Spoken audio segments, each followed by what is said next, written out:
All right, let's switch it over to weather. Here's a live look over Lake Union. What a beautiful night out there and a beautiful day to be out on the water because it was a hot one, Lisa. Yes, it was, but it was kind of nice, refreshing at least, to be out on the water if you were able to do so. 81, that was our high temperature, so Nia's not wrong. I mean, temperatures are a little warmer today. We're going to continue with that warm up tomorrow.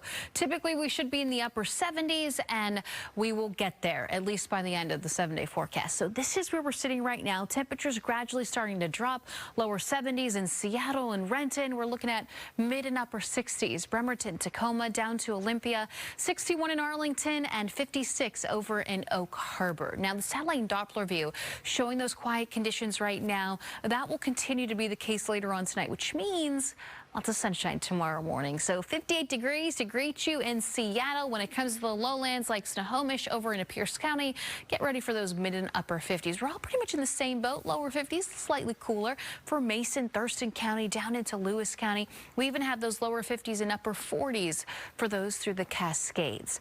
That's only the beginning, and that will be brief. Temperatures quickly warming up into the 70s by 10 o'clock in the morning. And then tomorrow afternoon, that's when temperatures peak, right around 5 o'clock.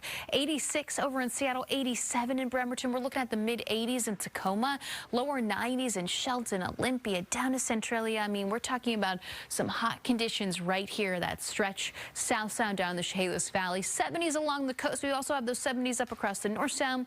And then, of course, the sunshine continuing all across the board. And with that heat, we do have a moderate risk of the heat risk here, at least highlighted in the orange from Seattle when it comes to the lowlands in King County, parts of Pierce, Mason, even into parts of Whatcom County. So if you're a little sensitive to the heat, you're going to want to stay indoors just because those temperatures are really starting to rise tomorrow. A lot of us in the upper 80s, 90s, like you saw down across the south sound. So as we progress through the week, Thursday and Friday, we've got temperatures remaining in the 80s. So feeling like summer out there.